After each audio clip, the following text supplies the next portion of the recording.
Hello, everyone, and welcome to Living by the Law, the podcast discussing fictional worlds and how wondrous and ridiculous they are. My name is Matt, and I'm joined by my co-hosts, Jude and Guy. Living by the Law is not currently sponsored. If you'd wish to sponsor us, join a pirate crew, sail the high seas and amass a chest of treasure. Place your sponsor buffer and a map to your treasure in a glass bottle and throw it into the sea. We will hear you. We always do. Ahoy! Grab your cutlass and get your salt bandana, laddie, for today we sail the spore seas of Lumar. We'll explore the magic, science, and structure of Blandon Sanderson's Tress of the Emerald Sea. This episode will contain minor spoilers for Tress of the Emerald Sea and other Cosmere-connected works.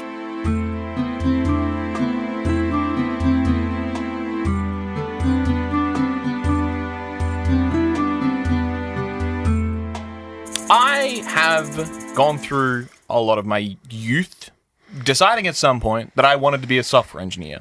And that's great, but I think the entire reasoning at the beginning was software, make video game. And now we've gotten a little bit beyond that. And listen, I love software development, not a great area to be in right now, as I'm sure many are aware. What I have recently been doing with my job is working in a warehouse. And boys, there is a simple, delightful pleasure in the entirety of my job being come into warehouse, scan box, put box on shelf, day done.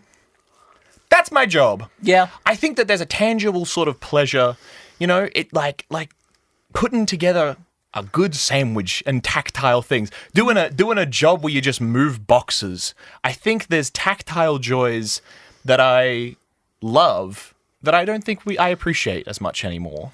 That's fair.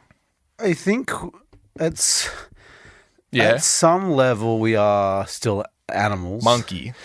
And I think having a simple task that once complete, I think it is an ADHD thing as well. Once you have a simple task that very clear stats, so you do it. It's like when you get a rubric at school and you do that rubric and you get it done and it's simple. You did the rubric? And it can be done. Well, that's how you get good grades. I read the rubric at the end. Yeah, we know.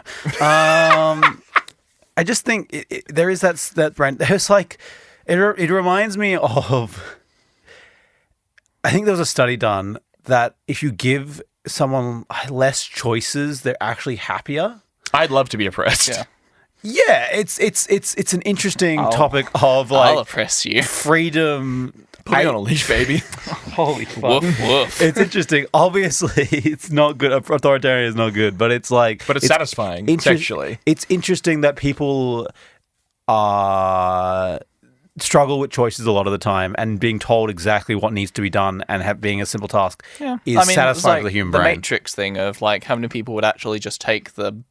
What's the pill that puts you back in the simulation? Blue pill. The blue pill. How many people would actually just take the blue pill? Oh, I'm so blue pilled. Yeah. Listen. Come take the red pill and you can eat slap forever, and also the aliens are gonna try and kill you, or otherwise you could just sit in a pod and dream of women. Yep. Do you think Neo would have gone if he knew about the slop? The slop. Yeah. Listen, the slop is a critical factor. It is. But also you can immediately learn kung fu. Mm-hmm. Pretty good bonus. Yeah. Learning kung fu is a pretty good bonus. Well, speaking of not really kung fu, but like sci-fi. So the opposite. Today is no sci-fi Matrix. We're good. Matrix is sci-fi. That's a fine pivot. It is literally a sci-fi movie. However, we're not talking about sci-fi today. We're talking about... What the fuck is going on? We're talking about fantasy sci-fi, so still kind of. Okay. It's a little bit sci-fi. It's a little bit sciencey. It's a little bit fantasy. It's kind of somewhere in between. But whatever the case, it is set in Brandon Sanderson's Cosmere. Yes! Just as we thought we were done. They drag us back in. No. I am 710 pages through the 1,400 pages that is Stormlight Archives 5 Wind and Truth. I will probably do something about that after I finish it. Fuck me. However, if you wish, gladly. A small episode that I've been wanting to do for a little while now. That's just a fun little one and done kind of dip, especially with our shorter format. It's one that I couldn't really do when we used to do our longer episodes because this just couldn't be a full 2-hour episode. Yep. But it'll be this nicely. And that is looking at one of the smaller worlds in Sanderson's ever-growing Cosmere. for anyone that does or doesn't know, whatever the case, a couple of years ago, during lockdown, when Sanderson went crazy and wrote like 20 books during lockdown, a bunch of those books he brought out as short stories set within the Cosmere, and they were short stories that he released as part of a Kickstarter, and then I think it ended up becoming, at the time, the most successful Kickstarter or some bullshit. It was crazy. It put out a lot of money, and then he used those to a lot of those short stories became really interesting because, I mean, they were fun novels, but he also used them, and because he got so much money out of the Kickstarter, he was able to do a whole bunch of really nice things with the release, like make it an exclusive on really small independent audiobook companies that would be monetary wise not a great investment for him, but really great for the small company, and not just like feeding into the Audible monopoly. Yes. I want you to. You just said it wasn't enough for a 2-hour episode. I want you to tap your phone, listener, and just check the time. That timeline. Check that time. Did he succeed or not? I'd be interested to see. I know what I'll see. Because hey, maybe the script is an hour long. That doesn't mean we're gonna let you make it an hour long. Today we are looking at one such novel, and that is Tress of the Emerald Sea. This one is really, really fun, cute little story, as it is told. It is a story, but it is told as though you're reading it, and it's the typical like third-person perspective story that Sanderson's books tend to be, but it's written as if it were a story of someone in world telling you a bedtime story, in a sense. Like, you'll get things. One of my favourite lines in the book, when the narrator, Hoyd, the character that pops up in all the Cosmere things ever, he comes along and he's basically telling you the story as if you're sitting around a campfire with him, and he like throws in little things like, oh, and just like in your world, how you'll get, I don't know, birds like that. This world has nothing like that. That sort of thing. Like, you'll make little references here and there. That thing you know from home. They don't have that here. Idiot. Yeah. I just started reading these books, and I remember the character Hoyd. He's shown up once so far. Yep. You've seen him twice, actually. The second time. Get pranked. I've seen him twice. Yes, you do. What? Princess voice kind of ride. Yeah. That's fun. Yeah. He just pops up. He's a immortal character that just pops between all the worlds. It's a complicated thing. I'll talk about him another day once I finish this book, probably. But point being, it's a story that he's basically telling you a story that is this book. Excellent. That's really interesting. It's a very different way of writing to his other books, and it's really nice and refreshing. And also means that he gets to, because the character Hoyd is quite a like whimsical, happy-go-lucky, amusing character most of the time. It means that he can put fun little throwaways. I think my favourite line of the book was something to the effect of, and the new prince came into town, strapping, young, strong, with a jawline straight enough to make the other men wonder if they were. Nice. Fantastic. Nice. So just a lot of that sort. He can do that sort of shit because it's the vibe of someone telling you a story, you know? But anyway, really fun little book. Highly recommend it. Even if you aren't a big Sanderson fan, just read Tress. It's a beautiful little short story. Really, really nice tale. I don't have my Sanderson book on the table. What the fuck? It's alright. That's one of the other short stories as part of the year-long one, The Frugal Wizard's Guide. Exactly. Yeah. Frugal Wizard's Guide to Medieval England, which Yes. weirdest fucking concept for a book ever. But Yep, that one's not Cosmere. But anyway, reminder of Cosmere terms for those of you that haven't watched listened, whatever the fuck. Mistborn's episodes we've done, Warbreaker, Elantris, Stormlight, whatever the fuck. That is one whole big universe with all these different narratives and stories taking place on different planets within this world. We have different gods in this setting. These gods came from one being that got shattered into many. Those individual parts being traits or attributes, so such as preservation, the godly force of honor, the godly force of odium, all these different parts being gods in different planets, so then have stories written around them. We also have a couple of terms, which I don't think I'll be using much this episode, but just as a reminder, investiture is referring to the magical juice of any of these worlds in this universe. And you may have a highly invested being another way of saying this person was really magical. They had a lot of the magic juice in them. They got mana, they got baby. that juice. That's it. That's all we really need to know. And, you know, a lot of the other stuff is very standard. If you've ever played D&D or read anything D&D adjacent, you're probably familiar with terms like the spiritual realm. You can think of it like the same sort of thing. Or you can check out our D&D Outer, Inner, and Outer 2 realm episodes. And if you want to hear more about investiture, you can check out some of the ones where we talk about hot shirtless men and rune carving and electricity magic and shit. That's true. And metal eating and dance magic. There's a lot. Bando Sando's a regular feature. God willing. Yeah. Love him. So, Come on the I'm podcast, going please. to throw a quote. I'd love to have him on. Matt, you can go Oh, yes. on I'm this ready. one. I'm ready. Yeah. I'm glad we're back. I have been I've been trying to read them. I'm trying to catch up. It's so much to read. There's so much to get done. But I have really been enjoying the first few Mistborn books. They were just as much hype as you put them out to be. Now that I've stalled enough, here we go. You're ready. What sort of voice should I go for, Jude? Give us some direction. Give us something sort of whimsical narrator. Well, I don't think I gave proper attention to just how beautiful Tress's world is. It's gone, oh no.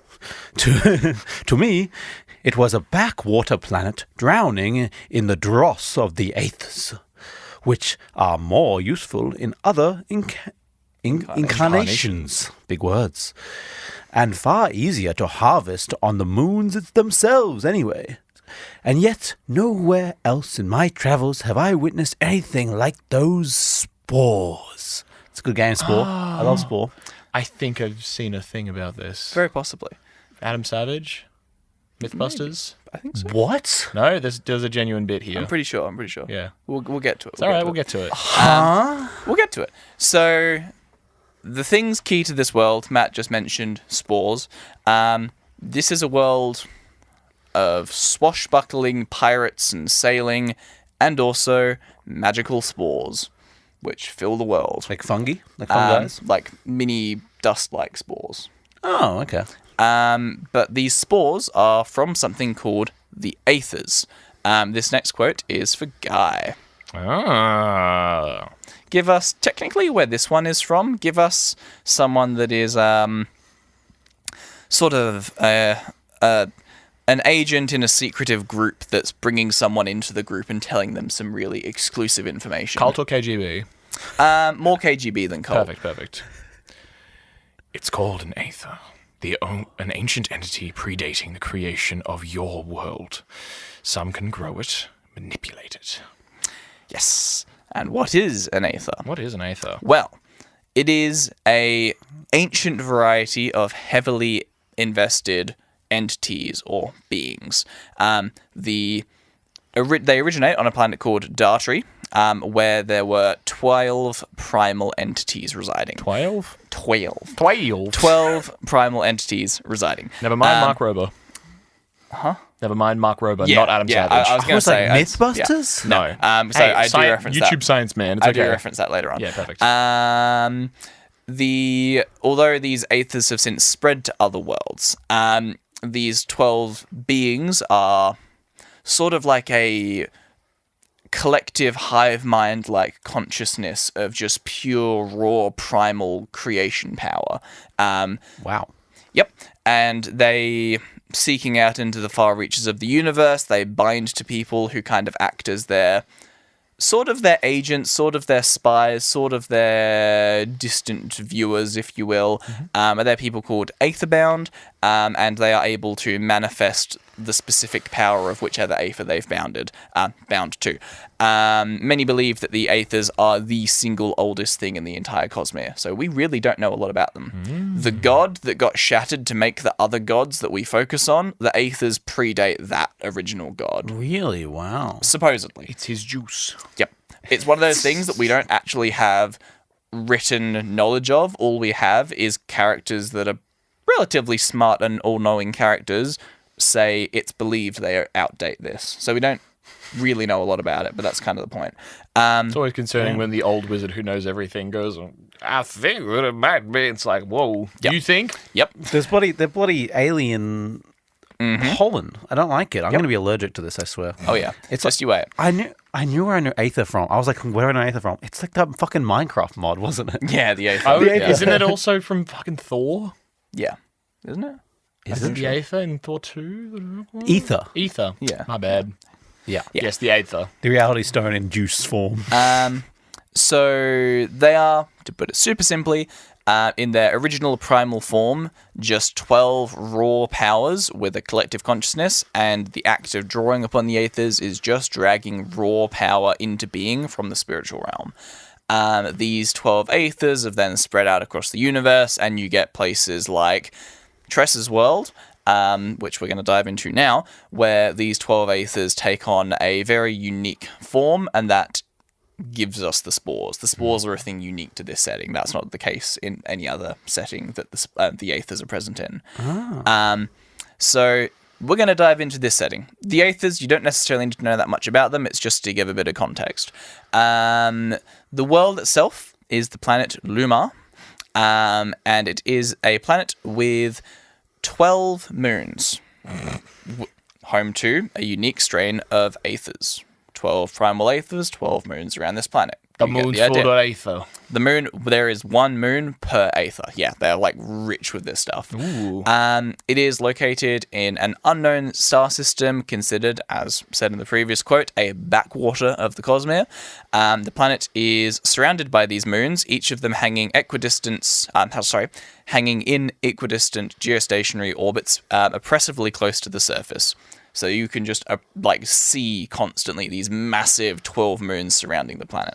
Wow. Well, I suppose you can't see all 12 of them from where you're standing, but you get the idea. Maybe you can't.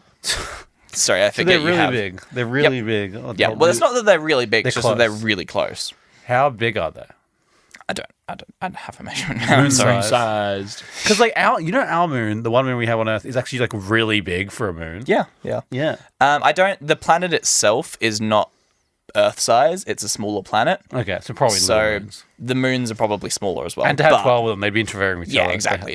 They had to be small. 12 moons in geostationary is crazy. Yep. For a small planet, especially. Yep, especially as they're like equidistant apart. Yeah, Like, that's- it's wild. Unbelievably unlikely. Each Almost day, like God as it did goes it. around, it is due to the fact there's 12 moons crowded around this little planet. The sun creates a moon shadow moving around the planet as well, as it is constantly passing behind one of the 12 moons. Sorry, equidistant like a belt or equidistant like spread across like... Like a belt, is my understanding. Okay, interesting. So they're exactly equal apart. Yep. Oh, that's cool. The tides would be crazy. Well, here. I'm thinking there's some gravitational things that with erosion and stuff that would make the land masses like a weird sort of strip. Anyway. Oh, just you wait. Brandon's ahead of me. Oh, yeah. Brandon does do his research, Brandon doesn't he? knows I shit. think technically they would be not in a straight belt. They'd be kind of like Oh, tessellate. yeah, because we're talking about 3D. Yeah, The world works in 3D, guys. Yeah. But each moon is home to one of the 12 Aethers. However, in this world, the Aethers are producing spores, which rain down on Lumar's surface in great perpetual spore falls, known as lunagries. As a result, the entire planet is covered by oceans of Aether spores. Ocean Oceans? is a word choice here, huh? Wow. We'll come back to that. That's sick. There are, of course, fully habited islands and civilizations, cities, towns, kingdoms, everything you'd expect in a fantasy setting. It just has large oceans between these land masses. So back to that. Far below the surface, the seafloor is full of thermal vents that pump out great amounts of air bubbles, which is complemented with further heat and gas from decomposition process of spores at the bottom. This leads to the spores fluidizing, which makes the oceans of spores behave akin to a liquid. The locals call this process the seethe. Fluidization is witchcraft. You two may rant about it better than me, but the gist is when you pass a gas or liquid or a mix through something granular, it takes on a fluid state. There's some really fucking sick videos of this online. Sando did a collab with Mark Rover.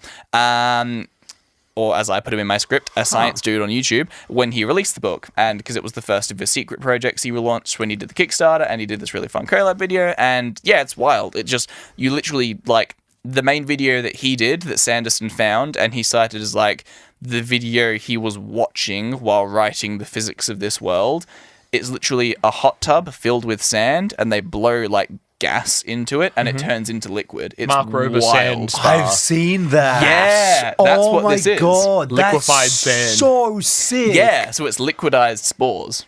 Oh, that's horrifying too. Yep. Holy shit. Yep.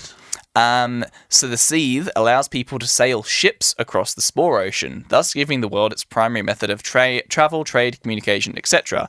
The seethe usually lasts for days at a time. However, it will commonly pause for various periods of time, known as stillings, leaving all ships sailing across it spore-locked until the seethe picks up again, because it turns back into a solid. I see what they did there with Seethe. Yeah. Because it would be like the sea, but they're also mad at it. Yep. It'd be really infuriating. Yeah. I mean, it would also be so fucking scary. Oh, yeah. Just being like near that. Like you couldn't. Oh my God. Imagine If you go down, you're gone. No, but imagine stepping onto the sand and being like, oh, it's solid, and then stepping and just like. Yep. You're gone. That's that's one of my top 10 least favorite possible deaths alongside drowning. The thing where people fall into like grain silos. Yeah. Oh, yeah. my Horrifying God, shit. yeah. Horrifying Holy shit. shit. yeah. That stuff is terrifying. So during these periods of calm, the ocean is solid enough to walk on, as you say, though one must exercise great care when doing so. We'll get to why. And not just because the seethe could restart at any time. Sometimes stillings last for literally 5 to 10 minutes, sometimes they last for a couple of hours. So as much as sometimes you may need to use the stilling to get from A to B, or to go between ships, or to run across 2 different islands that aren't too far apart, any of those things that may come up, it is also really fucking risky, because who knows when it's going to restart again. Can I ask a question? Yep. Is there water on this world? Like normal water? Yes. So they have like rain. They have rain. They have lakes. Oh yeah, they have rain. Do they have normal oceans? No. Okay. I believe they have some like lakes and stuff on the actual islands, but most of the surface is covered by the spore. I assume oceans. the people still need to drink water. Yeah. Okay. Yeah. We'll get into why that's a problem.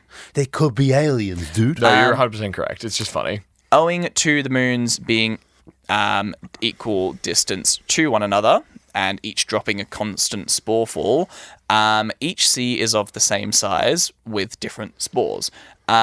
And roughly the same pentagonal shape. This functions geometrically as 12 pentagons that tessellate the sphere of the planet, and due to the shape of the seas in the planet, each sea would border 5 others. So if you imagine there's 12 seas, there's basically these loose, very loose, obviously, pentagon shapes from where it's just been like falling down in a constant rain. Oh. That makes a lot of sense, yeah. Okay. Yep. That's And fucked then up. as soon as it hits the surface and builds up, it liquefies, fluidizes. The surface is uneven, as each sea is effectively a pile of sand, highest at the lunary and lower on the border between the oceans, where spores of the neighbouring seas do intermingle. However, the sheer size of the seas makes the incline relatively imperceptible unless you're at the extremely close to the peak where the lunary is happening, because ultimately it's just like such a big thing that, you're looking at that. Perfect. So that's a bit about the ocean. It's really like a soccer ball. Yep. Ships on this sea tend to have reinforced bows in order to protect the ship from some of the thicker spores they might sail through. The seas are also not especially deep, most of them measuring only a few hundred yards at the very deepest points. There is an entire complex ecosystem of its own at the bottom. However, nothing is known about that yet. It is a matter of research by the dragon and his servants. Moving on. The who? The what? The who? The dragon and his servants. Moving on. Motherfucker. We're going to talk about the aethers and the spores. I don't care if it's 100 meters. If you go like literally a person length underneath, you're never getting out. Yep. Matt, can you read out this quote, please? Yes. You can't swim through it, I assume. Potentially in theory, but Like I guess with your arms, it'd be probably struggling, but with anything else, it'd be pretty tough. Mm-hmm. Okay, let's quote. Who's this again? Is this is this Hoyd again? Yes, it would be Hoyd. Yes. Your moons are home to a group of voracious entities. You love giving me big words, don't you, Jude? Known as aethers. Though the true aethers on other worlds have a symbiosis with people, the ones on your moons have become Insatiable. Insatiable, aggressive, and fecund? Sorry. Yeah. Sorry, Guy laughed. Insatiable, aggressive, and fecund. No, Yes. I just laughed because you were like, you give me all the long words, and I saw the end of the sentence going up and like, yeah, nice. Yes, well. You piece of shit. You also said symbiosis. It was like, yeah, it's Symbiosis. not It's all right. Spider-Man It's all right. anymore, It's all right. baby. We're not symbiotes. it's Venom. No, Venom. So, Venom's on the moon. the aethers of this world, as said, come out in spores. These spores are very brightly coloured, usually giving off a brief glow, and are very fine, like fine grains of sand level fine. In some cases, it's almost like a little powder. The little soft glow is also really cool because this world has a lot of darkness, given that the sun has got 12 moons to penetrate. That's true. So you have to picture, not only are they these relatively dark oceans, they're also glowing really brightly from the ocean of liquidized spores. You're also really fine, Jude. Yep, I know, thank you. This strain of aether is also aggressively hungry for water. The slightest contact with it, or any liquid containing water, such as sweat or blood, will cause the aether spores to burst into their element, pulling pure investiture through from the spiritual plane. This presents Holy shit. immense danger to all living creatures on the planet, as inhaling even a single spore can cause an explosion of investiture inside a person's body, Nice. an event that is almost always deadly. Yeah, that makes sense. Almost, you say. The different spores have different effects. Ah. Interesting. Yeah, that makes sense. It's like those those things that look like there's those plants that look like corn dogs, but if you put them in your mouth they explode. You see I know what you're talking about. I Plant think corn they're dog. called cattails, but Yeah. all I can think of is me want bite, me want plant corn dog delight. Yeah. Yeah, real. That's so Good song. Good song. But yeah, so the 12 aethers, so none of them are on this planet anymore. They all went to other planets. No, the 12 aethers are... The primal aethers themselves aren't here. They never Yeah, were. so This is just like a shadow of them across the universe. But they started here. No. This isn't their original planet was a different one. So why is it like perfectly for like 12 moons, one... Because God arranged it that way, and But He put the this was moons different, in the God. sky. If the 12 aethers were never here, which God looks after this planet then? None. There is no How shard is on it this 12 world. moons in perfect proximity? Because the aethers are here, but they're not physically here. So it's their home, but not their home? It's not their home. Like, when They you're clearly dealing all with... came here and set up a moon. Or Was connected to a this moon. planet created by intelligent design as far as we are aware?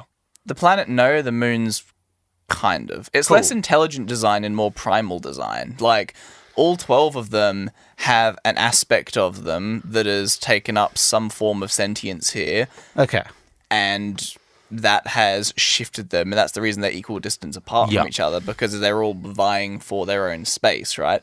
There's nothing necessarily intelligent behind the primal aethers. They're just a force, a sheer will. Yes, there is a single body somewhere on a lost planet, but the echoes of them around the universe are just like a force. God's hand did not arrange the moons in the sky. It's just the fact that they kind of repel each other that means that they kind of... Yeah. But they Does it- gravity would be they would go towards each other, not repel each other. Well, I this guess. is a different thing. It's not fair. gravity. Magnets It's are- it's single pole yeah. magnetism. Oh, yeah. that's fair.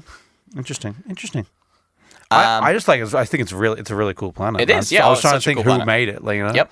made it But no, that it is way? one of the planets that has no shards on it. Interesting. Very fascinating. Yes.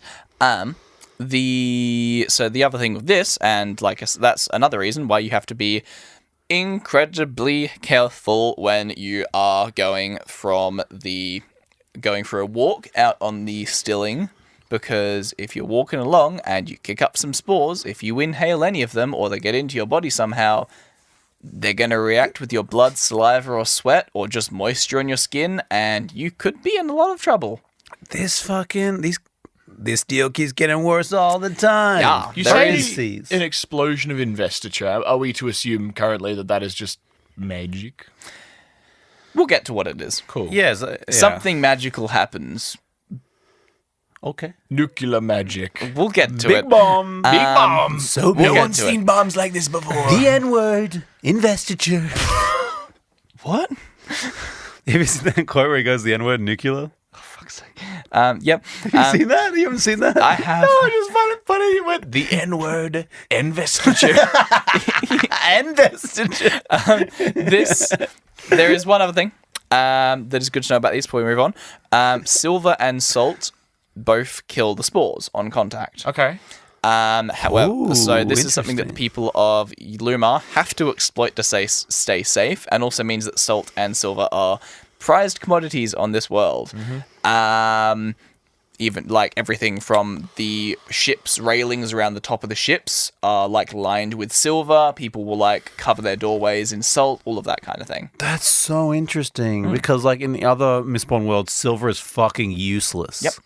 Because it does nothing. Random, not necessarily a thing that you might know, but is the use, like, silver or salt reactive? As in, if I dropped a 1 gram block of silver into it, would it just tunnel straight to the bottom of the ocean, or does it just like dissolve as it hits the spores? My understanding is it would just go straight through, dissolving as it goes. Salt's There's the like same. a layer of salt at the bottom of the ocean. Yeah, I mean, That actually, hey, it could be how they decompose down Yeah. there. Who fucking knows? hey, I know what I know what dangerous business I'm going to use underprivileged people to exploit. I'm going to Yeah. send them into the ocean to go find that salt and mining. silver, baby. Yeah. I like how these spores are like fucking like ghost or werewolves or vampires. Yeah. Because they're afraid of salt and silver. Yeah. Well, it's a thing that we. I wasn't going to touch on it too much, but it is a thing that we see when we see the aethers used by other characters in different novels that use the aether power. We do also see silver and salt repel or otherwise shut down their powers as well. So it must just be something to do with the primal entities. Interesting. Yeah. Like I say, I it think is one of those things. There's not a lot of answers I can give you on the primal entities. As far as things go currently, they just are in the world. We just don't know a lot about them yet. I imagine we will learn more because they're kind of one of those things that we keep getting little hints of in new novels. But Yeah, I haven't seen anything about salt, but they're silver, not like none of the not being used in any elemancy or ferromancy, and then like no one like fucking silver. It's interesting to see that's like opposite of the divine investiture. yep. Yeah, really because it would be interesting. the only thing that's enjoyable to ingest. I'd be choking on salt, baby, if it gave me any sort of vaguely useful power. Oh yeah. But like so, so the aether and the slithers have a similar power because they're both investiture. I just want to make sure they're not a different power. The aether and the spores. The aether and the Investiture? like ferromancy, elemancy. I mean, they're not. spores. Because they both have they both give explosion of vestige. They both give investiture, right? Yeah, I mean, there's nothing to do with like growing strength or like No, pulling metal nothing to about. you. But they are like both investiture. Yeah. Okay. So I mean, investiture in its raw, pure form is just power, Energy. energy. Okay, cool. In something like Allomancy, if we go back to our Mistborn episode, when you use Allomancy, investiture isn't powering you to pull metal to you. It's giving you raw power, tapping into a well of raw power, which you then use to access a unique power that you have in your blood. Yeah, that makes sense. Or like if you're using the Aeon Door in the Elantris setting, to reference another Cosmo episode, they're drawing runes. Let's say they draw a rune of fire, they're then accessing the raw power of investiture, which is then being turned into fire at the point that it hits their rune. Yeah, that makes sense. So in the same way here, they're pulling on this raw extra dimensional power to then become whatever the spore creates it to. I'm excited to find out. Oh yeah. So we'll talk about the known oceans. Cool. And then the rainfall, and then we're going to dive into the spores. Woo! So there Don't are dive into the spores. No. 12 oceans, 12 aethers, and 12 spore types. However, we only know a few because we've had one, I think it's about Short story. 200 pages short story in this fun little world. It's not that full or crazily explored yet, and fair enough. Sometimes I guess he's allowed to, as an author that is known to massively overcook his worlds in the best way possible, I guess sometimes he's allowed to just write a silly little story in a silly little world, you know? No, He'll be back. thou must pray at He'll the be Church back. of Sanderson that his grace will deign your fictional world once again with You're so right. focus. You're so right. So the seas that we know, there is the Emerald Sea, Tress of the Emerald Sea. Yeah. This is made of verdant aether, so it's also known as the verdant sea, and it glows kind of neon green, like this dark neon green. Ooh, the spores in that's this cute. ocean. That's nice. Yeah, thus Emerald Sea. Then we have Makes a lot of Crimson Sea, made of crimson aether, that has like a hellish red glow to it. I was gonna guess it's red. Yep. It's a glow red. But then we have the Midnight Sea, made of midnight aether, which just exudes darkness and sucks all that in. Oh, that's horrible. Yep. And then we have the Sapphire Sea, made of Zephyr Aether, also known as the Zephyr Sea, which glows this rich blue color. And then the Rose Sea, which is made of Roseite Aether and is a kind of like pinky. It's like rose. rosy It's, color. it's rose gold. It's the new iPhone. Yes. Of these five, only the Emerald, Sapphire, and Rose Seas are known to be inhabited by civilizations, empires, and such. People can be found on other oceans. However, supposedly, the dragon and his servants live at the bottom of the Crimson Sea. Who's the dragon? What do you fucking mean the bottom of the sea? Also, so this doesn't really have continents, this world. It's a lot of islands. A lot of islands, yeah. That makes sense with all the oceans would be really high with all the spores constantly coming down. So do you wonder about erosion? What do you mean? Well, because while aerated particles act like a liquid, it does not mean that they are a liquid. Liquid is able to have a solid within it that it then carries. I don't know how well the aerated dust would erode, but then again, maybe there's stuff underneath the dust. Well, that's the point. We know that we know that they decompose on the ocean floor. And them decomposing is also part of what adds to the gases and heat rising. Are you saying you're not sure if we get longshore drift? Is that what you're saying? Sure, I don't know what that means. I imagine we don't, because it's just dust that's liquidy. Yeah. We wouldn't. In my head, I'm imagining Weird Pull, Hunger Games, where the entire continent is just the mountain range of the old continent. Yeah, I mean, What's under it? I mean, we have continents that exist underneath. Yeah, exactly. The sea. So What's similar our world to but a landmass with water dropped on parts of exactly. it? They just got weird, evil spores. Evil mushroom. The dragon and his servants live at the bottom of the Crimson Sea. I'm not going to talk about him much. You but need to fucking I will tell us who he is. Throw a little bit in. His name is Zis. And he is a massive red dragon, an intergalactic being, because dragons are ancient creatures in Sanderson's cosmos. What do you fucking mean? What are you talking about? They're intergalactic. This is driving me crazy. So dragons can just fly through space? No. Yes. But they have Intergalactic access to... Why'd you say it like it's such a crazy idea that you just said they're ancient beings? But what they can do is access investiture to move into the spiritual plane, and when they're in the spiritual plane, they can fly between worlds. Obviously, Matt. Obviously. Fuck me. Because That's everyone where they knows... find the Githyanki. Obviously, when we go in space, they have to go to the fucking spiritual world. Because obviously, in the spiritual realm, the distance between worlds is shorter. That's why people travel in And that's where they find the Githyanki. This isn't So they fucking can Baldur's Gate. Or D&D. No. How does he live at the bottom of the ocean? Well, I'm glad you asked. No liquid. That is the thing that I was actually going to answer. He's dry. We discover in the course of the novel that there are cave systems at the bottom of the Crimson Sea. That's kind of which sick, leads actually. us to ask the question of maybe there's cave systems in the other oceans. Who knows? All we know is Zis is a dragon that lives at the bottom of these oceans, and he has servants that...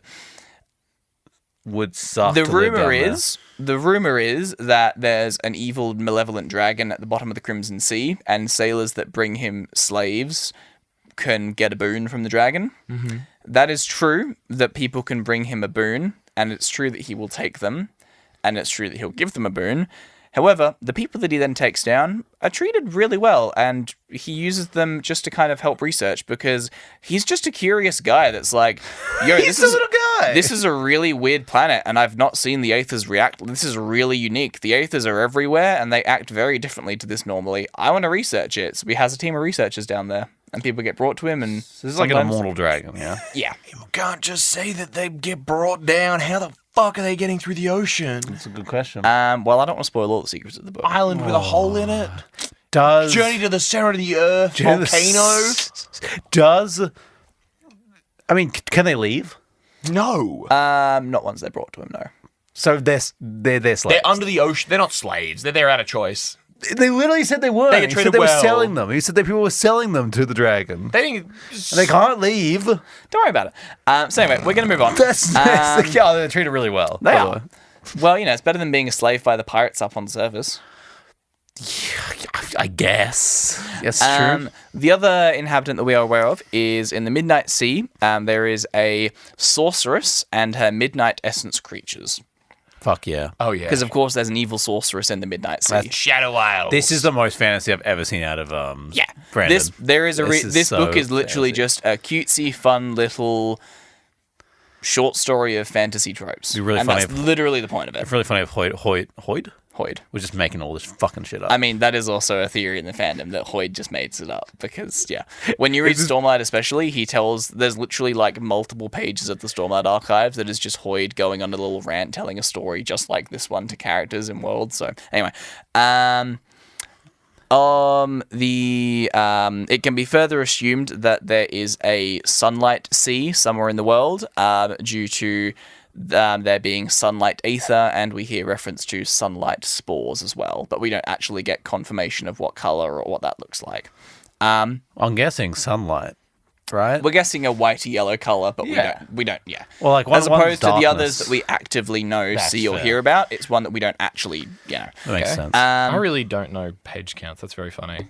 I was like, it's 200 pages. Like, page 200 pages seems like a lot. I haven't read a book since year 9. No, Harry Potter and the Philosopher's Stone is 300 pages. Yeah. And that's a short. That's Not a hard book. No. that thing. You see that big thick one that Jude's currently reading? That's 1,400, baby. about that, yeah. Fucking Guy, crazy. this is you.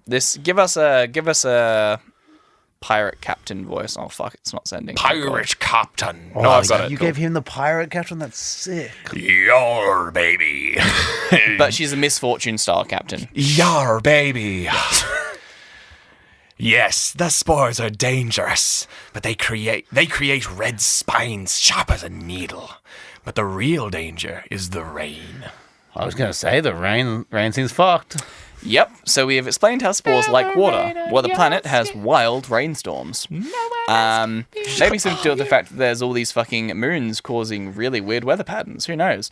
So Lumar does have a water cycle. However, it is poorly understood. Hopefully, we'll get a book in the future when Zis the dragon can come back and be like, I finished my research. I know about this world now. But we'll see. If I was to think about it, right, there is water in the world, like lakes. They evaporate with thing. They go up, come back down.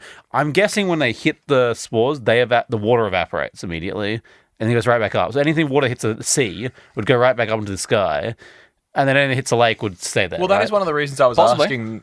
Yeah, There'd be a lot of rain then. But we don't know for certain if the water's evaporating on contact or being absorbed into the spore. Is That makes two sense. different things. then We I don't feel like know. you'd lose then water there's over no time. water then. left. Then you'd lose water. Yeah. Well, Like I say, we also we don't don't know. know what's in the spores. So if they're decomposing at the bottom of the ocean, there may be some sort of like fissure, crack, groundwater system at the bottom of the ocean. That's what I think that there's water at the bottom personally. But Nice. Oh, and that's just there's no proof or any knowledge of that. That's just what I think would make Sorry, sense to this is just at the bottom of the ocean. Like, yeah, it's pretty loud, Daddy. me. Yeah, well, Just a couple fish floating around. Lumar. So the clouds on Lumar take form of narrow ribbons that weave swiftly along the sky, creating curtains of rain known as rain lines. So rather than big fluffy clouds, they get like strips of cloud.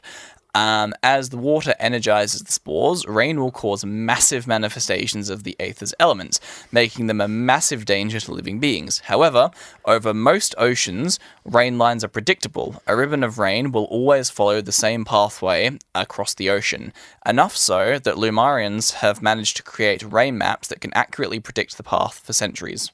That's great. What? These moons are really fucking up the weather on this planet. I guess they make it with 12. They make it really consistent. Equidistant maps. Yeah, I mean, Because the moons don't really move. They sit on where the world. Does the world spin? I actually don't know. Maybe. I mean, don't know. they say geostationary, so presumably, yeah, it has to spin. So then, but the moons spin exactly with them because the seas don't Geostationary. move. Yeah. That's really cool. Well, the other thing that I'm also not interested about, I don't think, is being considered, depending on what the investitures manifest as, heat and cooling systems, depending if I'm taking a swing here that the red investiture, similar to fire, Maybe. They I create don't know red if that's spines. You true or read not. it. They create red Not spines. quite, but No, okay. Well then, yeah, it depends if the investiture creates hot or cold, because more or less the issue isn't much other than temperature systems Yeah. for where the weather is. well, the complication is they get large parts of the Earth, planet, that the temperature fluctuates because it's sunny and then the moon shadow happens, and then it's sunny and then the moon shadow happens. But so that you is get- also still really consistent. Yeah. Yeah, it's still a little very... So that would still be weather, but it'd be very consistent. Yeah, because the reason we have seasons we do, like hot and cold, winter, summer, thing, is because the Earth's on a tilt. So if the Earth wasn't on a tilt, I guess then if, it'd be really if everything was consistent. consistent around the equator. exactly. Yeah. No, that's fine. Anyway, so the water cycle in Lumar is very strange and not fully understood. However, we do know that, as I was saying before, it does have some relation to the decomposition of spores on the seafloor. It is a point of curiosity and research by the dragon. So, who knows? We'll probably get a story set on this world in the future of the Cosmere once they're into the sci-fi age properly, and he'll be like, yeah, this was my hobby, I researched this world, here's all the stuff on it, by the way. So we're going to dive into the types of spores. So like I say, consider that these are small powder-like spores that explode in an effect when water touches them. And then start maybe think about what could happen if you swallowed it, or it got inside your mouth or inside your nostril or something. So Zephyr, coming from the Sapphire Sea, when they collide with water, they release a powerful burst of air. They are sapphire blue and appear crystalline in their granular form. It appears to be one of the more harmless types of aether, unless harnessed properly. It's just a little explosion of air. Oh, that's not bad. That would still fucking annihilate you if you had some I mean, inside you could survive that. Depends how many go in, because you got to bear in mind It depends how deep they go. they're like dust particles. Yeah. So it's very rare that you just Get tongue one of them. Yeah, that's fair. Yeah. Would they The air produced by Zephyr. sweat? Yep. Yeah. Yeah. There's the air produced by Zephyr aether is breathable. Which implies Cool. that it contains oxygen, which may or may not have something to do with ways that it gets used in future, but we'll come back to that. Oh, that's so interesting. Spacesuit. Verdant spores. They grow into huge vines after contact with water. The growth rate of expanding verdant aether is extraordinary, being comparable to lightning speed.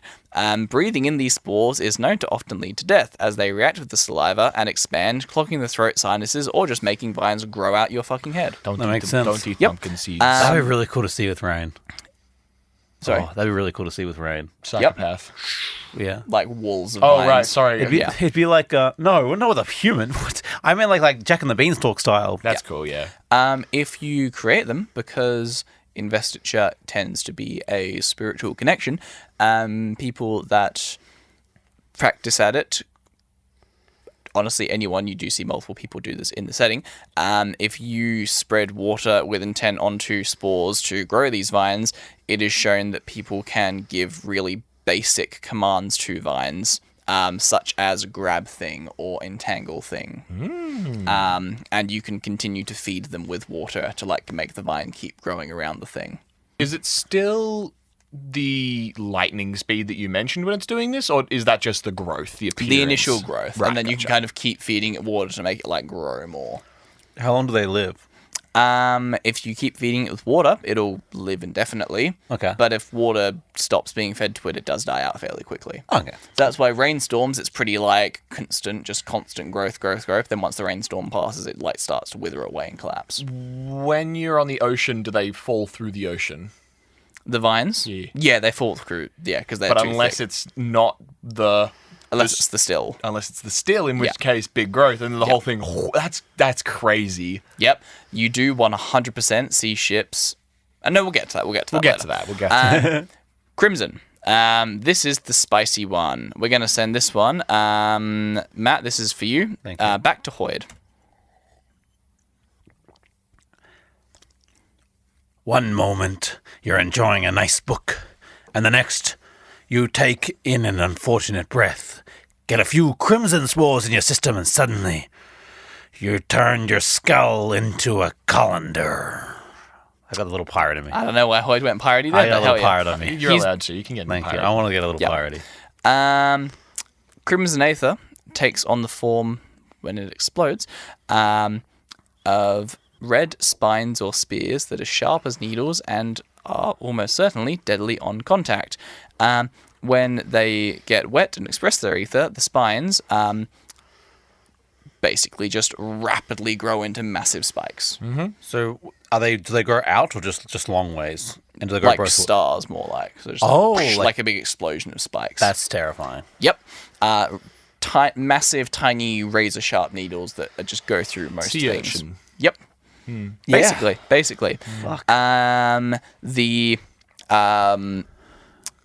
They are on the wrong sea, the bane of ships, often forming impenetrable walls of spines, or simply tearing straight through the ship's hull directly. Inadvertently inhaling crimson spores is just about the most dangerous thing you can do, since it will pierce your head with spikes, killing you instantly. Because the green one, maybe if it's just a small enough amount of green spores and it maybe just gets on the edge of your lip, maybe it'll just be a vine that grows off your lip and you can maybe survive it and not die, because it'll grow off and then fall off. The puff of air is survivable. Puff of the red spike right through your skull, no matter how you phrase it. Yeah, that's not great. Nope. Do they keep growing if you keep feeding them water? Yep. Oh, Yep. Spike. yeah, big. Big spike. The other fun thing here, when I said before, the rain is mostly predictable. For reasons we do not quite yet know, the only exception to the predictable rain lines is the Crimson Sea, infamous for its unpredictable weather patterns. Rainfall here comes unexpectedly and follows random paths, which can be particularly dangerous to spore-locked ships, as big pockets of spore spines can and will pierce the hulls, grounding them, or simply tearing them apart. As such, this ocean remains completely uninhabited, with very few vessels surviving the journey across it if they dare it. It also fair fucking enough. creates a massive dead zone where just no one goes through. Mostly no one. That makes sense. Because where the other oceans, you can't go near the rain lines, but you can chart shipping courses that go around the rain lines and avoid them and know where to travel. Yeah. Anyone's fucking guess in the Crimson Sea, because in the other oceans, it doesn't matter if you get spore locked, because you know you're on a safe path. You'll just have to wait maybe an extra day of travel. It's not the end of the world. The Crimson Sea, yes, you can watch with your eyes and avoid the rain clouds, because they're pretty easy to spot in the distance, because you see these massive explosions as well as the clouds.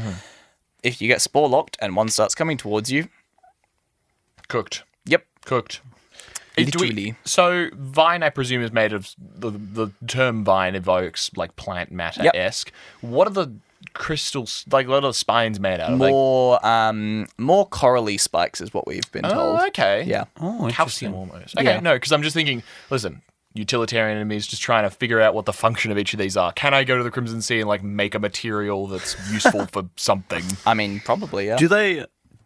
Does it like, I guess when the sea goes back to not being still, they fall through? Yeah.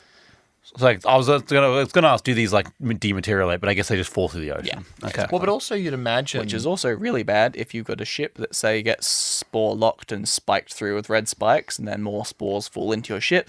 You're not buoyant anymore, probably. So when it fluidizes again, you just fall down through the spikes. Damn. I'd imagine there'd also be like clusters near a shore or something like that because of the predictable rain and the fact that therefore it's probably repeating the pattern. It would have Island. That's why no one lives on the islands here, because they fucked. Yeah. Yeah. Anyway, we'll keep trucking on. Yeah. Sunlight. We won't talk lots about this one because it's a pretty minor one, but sunlight aether produces light and heat when watered. Nice. It's just a little... Heat sounds scary. I'm like, Yep. Flashbang. It's literally flashbacks. And then the last one, midnight. Midnight aether spores create midnight essence, draining hydration from the sprouter, so whoever is like actively growing it. Oh, okay. The sky with the rain? Well, that's if someone's watering it. If someone's trying, they use their like intent to try and water it. Okay. Is it like Yes. homing or? Well, we're getting to that. Sorry. Through a potential spiritual bond after initial contact with water. So Midnight Essence is very different to the others. Midnight Essence is something that you will see in other Cosmere novels, but it's fine. That doesn't matter for the purposes of this episode. It is a black, viscous, bubbling liquid that imitates any nearby creature that it sees. It normally involves some level of corruption to investiture. All Midnight Essence created inhibits some form of mind, and Midnight Essence may be an example of highly concentrated investiture granting sentience. We've seen in previous episodes really highly invested swords and like special blades and stuff that have become so highly invested they develop a personality and sentience. That's kind of what these Midnight Essence creatures are like on low levels. It can be controlled, depending how it's created, in a similar way to, if you remember back to our Stormlight episode, we had the Knights Radiant who created bonds with Spren and different creatures. Very similar mental bond to that, giving the bonder the ability to manipulate the essence's movement and actions, and, if enough control is exerted, dissipate the Midnight Essence at will. So, while this doesn't do too much for the rain passing over the Midnight Sea, it means that someone actively watering Midnight Essence can bring it into creation and create a little servant. This little servant, while it's alive, will continue to drain water from you through this spiritual bond. So if you create one, you're going to get real dry real quick unless you keep chugging water. But for the time, you have a little guy that you can control. It's kind of similar a little bit to the nothing from fucking Keys for the Kingdom. Yeah, very similar, very similar. Feeding the bond more water increases the control the human has over it. Therefore, under the right circumstances, a person can break through another person's bond by offering more Midnight Essence and more water than the current host. Dude, I'm so hydrated. Yep. Get more hydrated, Listen you to me, can maybe baby. break I'm control. so of someone. hydrated. I'm fascinated by what you mean by the right circumstance. I'm just imagining like Water Bane. Like Batman Bane? Oh, like a yeah. water tank? Yeah. Just like, Yeah. I mean, no. yeah. Some of the more advanced people in the Aethers that we see in, not in this book, but in different novels where it's like an Aether-bound person on a different planet, they literally have an entire tank of water on his back with a straw going to his mouth. Yeah, perfect. Straight up. Yeah. Perfect. Yeah, that's good. They're actually in one of the Mistborn novels, but you aren't up to that yet. You're not advanced enough for this. ready for that yet. You'll read it soon. You're not read that, but your kids are going to love it. Yeah. The summoned essence responds to the bonder's intention and thus can be controlled or bonded without visible or audible communication. As opposed to the other essences as well, Midnight Essence is highly resistant to silver while it is alive. Yeah. So while it's a creature that's draining your water, it can be alive and do things. The final one, I lied, there was one other one after Midnight, I forgot. Rosite. Rosite aether spores produce crystals when they interact with water. Although the spores can be deadly, they are not as dangerous as crimson or midnight spores, and the Rose Sea is technically inhabited. Among the aethers, Rosite is particularly good in its spore form. It is the only one that is resistant to silver while a spore, because Midnight Essence kind of doesn't count, because it's a living creature when it's created. What if you put Midnight Essence in your mouth? I I feel like you can just chuck it out. You can throw it out. Right? Yeah. It's not too dangerous. Yeah, I mean, if you try to keep it in your mouth, it'll be weird, I guess, but you'll probably, you'll be able to spit it out. You'll be Yeah, able it's to die. probably one Not of as the bad as the less red dangerous one. ones. Yeah, exactly. To eat, if you want to eat some. Yeah. So, Gooey. how are they used? Is the last thing we're going to talk about today. Yes. So the quick thing to shoot out here is the role of a sprouter. Sprouter is an important part of every ship that sails the spore seas. They study the creation, growth, and manipulation of spores to cover all bases aboard the ship. They can use rosite crystals as things that created with these are incredibly hard and easy, quite predictable and easy to control when placing and watering them, which means they're really helpful for sprouters to patch up holes in the ship. If your ship gets a hole blasted in it by a cannon from another ship, you can run down to where the spores are leaking in, and if you get out your rosite spores from your little pouch, slap them over and kind of water them as you go, you can create a big crystalline blockage to seal up the hole. And not water the other spores that are coming in? Better be careful, huh? Yeah. How God damn. Well, I got a couple questions. How tough are the crystals? Would a crimson spike go through one of the crystals? Depends. Okay. Other question. Why wouldn't you just get a water gun off the side of the ship instead of a cannon and just strap the water next to the ship and then have it explode? What do you think's inside the cannonballs they're shooting? Oh, they have water in the cannonballs? That's sick. What a fun! It's literally just a water. They just have. It's just a water balloon. We'll get to Zephyr in a moment, the one that explodes. That's so. So that's Rosite. Sunlight, spores are used to create signal flares as well as power ovens. Oh, great. Yep. Ovens. Yep. Cute. Crimson, come on, guys. It explodes in spikes. If I need to explain the uses for this, then what are we doing here? Humans are good at one thing, and that's Big killing weapon. other humans. Damn right. Weapons. Verdant, if the vines are fully grown, obviously this is pretty straightforward in the sense of it can be used to grab things, tangle people. If you can control it well, you can make vines grow off your hands and grab someone with it. You know, there's things like that you can do, pretty straightforward. If But I a was little extra desperate, can I thing. eat it? Are you reading my script or? No. Oh, okay, because that's what I'm like literally in the process of saying now. If the vines are fully grown, they can be eaten if soaked for a day. They don't provide many calories or nutrients, and people can only survive off of them alone for a few weeks. So they're not like a permanent food source, like but kelp. if you're on the ocean and it's all you got, More than the it'll keep 2 to you 3 alive. weeks you'd last normally. Exactly. That was honestly my first thing. Can I eat it? Yep. That brings us to Zephyr, which is kind of the one that ties them all together. Zephyr spores are used for a variety of purposes in Lumar. Mainly, it seems to be a replacement for gunpowder. It is used in cannons to launch the cannonballs. So they have like Water rather than fuse. inputting, literally a water fuse. They'll have so like water that goes in and then it reacts with the Zephyr and poof, big explosion. Water cannon for a water cannonball. Yep. That's Brandon, you cooked again. When these cannons are fired, it releases blue puffs of spores, which is a cute little thing, and would look so pretty if this ever got animated, this book. But anyway, they are also used inside the cannonballs with water fuses inside the balls, which are sealed with wax. So then when they hit the seal breaks, water is released inside the cannonball, which hits more Zephyr spores and creates a big explosion. Like a multi-chamber thing with the... Oh, that's great. Yes, spores in one, water in the other. Yep. How common is water in this world? Like, is it hard to get? Do they ever run out of water? I mean, they run out of water about as much as you'd expect them to run out of water for boats doing long cruises across the ocean. Okay, so it's not as. I was just thinking. I guess It's not like a Mad Max level water is running out. Yes.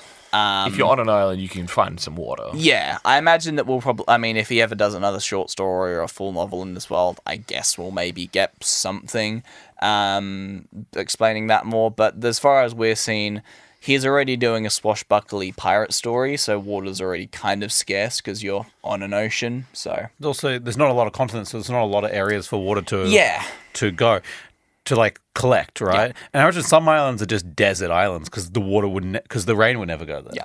But I guess other islands would be so consistent in rain that you just have big tubs and you always fill it up and always ready for it because you know exactly when it's going to happen. So I guess that'll counterbalance itself. Yeah. And then you have people whose job is to live on the island during a rainstorm, collect sell water. and then after the rainstorm's gone and the vines die, they go back to the civilized islands, you know. Yeah. Anyway, the really interesting thing that you can also do with Zephyr spores, just because it's... So you've got the cannonball, which inside the cannonball is more water and more Zephyr to mix and explode. What if you put other types of spores mixed in with the Zephyr and the water? Another canister. So it's cannonball, water, Zephyr. What if you also put, say, crimson spores in there? So it not only explodes in a massive explosion of cannonball, but it also explodes in spikes everywhere. Yep. Or the favorite one that they do as well is exploding in vines. But the other thing as well, the fighting styles of the books in this is less about hitting the ships and more about hitting the spores that the ships are traveling on. Yes. A lot of the pirate combat we see is in the Verdant Sea, and what you're trying to do is shoot the green spores underneath them because then they will explode and entangle the boat. Makes sense. And it's brutal as fuck to have a boat get wrapped up with all these vines, and then they just sink because the vines are now heavy enough to sink beneath the seethe, and the boat's just dragged down. If I shoot a cannon, then I think about the cannon exploding. Can I then control the vines? Is that too indirect? The intent comes from it enwrapping the ship, because that's the loose intent you're trying to do. Yeah, so you are, but it is your intent. Yeah. And if I'm on the ship, can I go, if I see a cannonball coming, I'm like, don't wrap my ship. In theory, possibly. interesting. We don't know a lot about how the spiritual bond works in this world. That's fair. You have a Because stronger a lot of will. people, it's just like an accidental thing rather than a deliberate thing. I feel like this is very much like a whoever shoots first gets the first shot off kind of wins. Very much so. Yeah, it's kind of like in our world. Once we knew how to build ships pretty well, we could take a couple cannonballs. Yep. But now this is like one ship, one cannonball, you're gone. Bye bye. Bottom of the It's ocean. literally a couple of shots to get our trajectory and targeting right. Yep. So usually you'll see them do one shot that goes way too far, one shot that goes way too short, and then the third shot will be all right, we zeroed in on them now. That's crazy. I shoot my cannonball and it lands next to you on the deck, and you feel a little thirsty. I guess the deck would be like one of the worst places to hit. Midnight creature. Midnight creature. Yep. Yeah. I guess the deck would be one of the worst places to hit. Yep. You want to hit the sea right next to them. Yeah, I mean, it is still the amount of zephyr they put in these cannonballs. It's still a decent explosion. Yeah. So, like, it can damage the wood, it can damage the hull, it can still blast a hole in the hull. Yeah, blast a hole in the hull. I'm firing, in the hole? I'm firing crimson spores at my guy, the captain. Yep. That's so true. Yep. Yeah. Giant explosion spike of explosion. Yeah, Or literally. Flashbang cannonball. I also that's true. I also imagine if you put a big enough spike on a ship, it might struggle to float. Yep, exactly. There's so many things you can do with it. Yeah. But anyway, that is the little setting of Tress of the Emerald Sea. Delightful. And really good timing. Look at that, dude. Yeah. Good on you. Sorry, that wasn't meant to be condescending at all. I didn't mean It was so condescending, I'm man. really- Fuck you. He's got his arms crossed. It's Yep. hitting the end of the day, and he's on I'm 5 hours of sleep. I did not mean that. No, That's it's all condescending, good. dude. It's all that was good. a really good episode. Hey, it would have been an hour. You guys just give me a hard time when I'm trying to present. It was really good. We love riffing because we gotta go on tangents. We gotta ask the questions because you keep bringing these excellent Branderson, Sanderson, I got questions. Wanderson worlds When to you us. bring us a new science, and if we you have want to hear questions. some more Sanderson worlds, then go check out Mistborn and what's the most recent one we did? Oh God, We would have did- been the Doors. A DOR. We did. Mistborn was one of the more recent ones. we went back to Mistborn. Right, we did. Yes. And then before that, it would have been Elantris and Warbreaker and stuff like that. Yeah. So many to go through. Yeah. Supple, verdant grounds, some would say. Yes. And thank you to the sponsors of our Patreon that keep the lights on in this building. Totally. Verdant law keepers. They do. They keep us honest. They keep us working. They keep us hard. Working. They bully me for not having played Elden Ring. That's so true. So based of them. And you can bully Guy too if you get on our Discord, but which you can join today. But thank you to our Patreon members, Bong the Bard, Josh Romaine, and Shadow, Prestige Lawkeepers. And thank you to our novice lawkeepers, Blitz Bandit, Dan Dark, Jacob from Norway, Josh number 2, loading name, Luke Newcomb, The Recluse, Tiani Wilson, and Uranian Games. Thank you, all of you. You are amazing. And you can Bloody join them legends. too for extra content and keep us doing what you do, and also requests if you have a high enough tier. But yes, that was amazing, Jude. And Oh my God. unless you have anything else to add, No. if you rate us 5 stars, well, the number of stars you rate us is the number of seas you can sail right across like a confident, badass pirate in this world. And you can tell your friends. Yeah. The number of stars you rate us is the number of liters of water that someone else is going to go get for you every day. That's pretty good. It's a good deal. Don't want to go and get that water yourself. That's dangerous. I stay inside, baby. That wind is going to carry some crimson spores to me. I'm going to explode. The number of stars you give us is the number of spore types you have mastery over. Oh, a bit of mastery. Damn. That's pretty fucking good. But if, as you sail in your ship across the seas, marking your territory and the waves as they come, you can see the sun set on all the 12 moons rise, and say, good night. No, you fucker. And you can rudely, as the morning dawns, fire your sneaky little crimson cannonballs at the unsuspecting ship as you yell from your merry post, good morning. And sorry, I was just registering the voice you put on for that. Good Hey, morning. That- gotta get that some gusto threw me in back. there. And as the vines wrap around your ship and drag you down into what will surely be your horrible end, as vines grow through every carapace of your body, as the vines and spores fill your orifices, say, sayonara world. Sayonara, abandoned Sanderson. Sayonara Tress? Is that the world? Is that the world name of the world? Lumar. Lumar. What a world. What a world. Yeah. I never did like mushrooms. What sea would you pick to live on, dude? Probably the verdant, because it's the friendliest, I think. No, I like the quartz one. I like a little, I've got a little cottage with like little flowers and stuff, and a little cherry blossom and a pink. I love the aesthetic. is That would cute. be it would be really cute. It's just also a bit more dangerous, I feel. I'm gonna come to your house and fire a cannonball through your window. Okay. my vines will protect me. From No, No. this is Yeah. rock paper scissors. You're wrong. I'm picking the Sunlight Sea, baby. Yeah. Enjoy being blind, idiot. Yeah. Already am. Thank you for listening to Living by the Law. If you enjoyed our podcast, please leave a review, tell your friends, and if you're feeling extra generous, become an official lawkeeper by joining our Patreon today. Follow us on TikTok, YouTube, Instagram, and Facebook at Living by the Law. All links are in the description, and thank you in advance. We have been, and always will be, living by the law. Thank you for your company, and good night.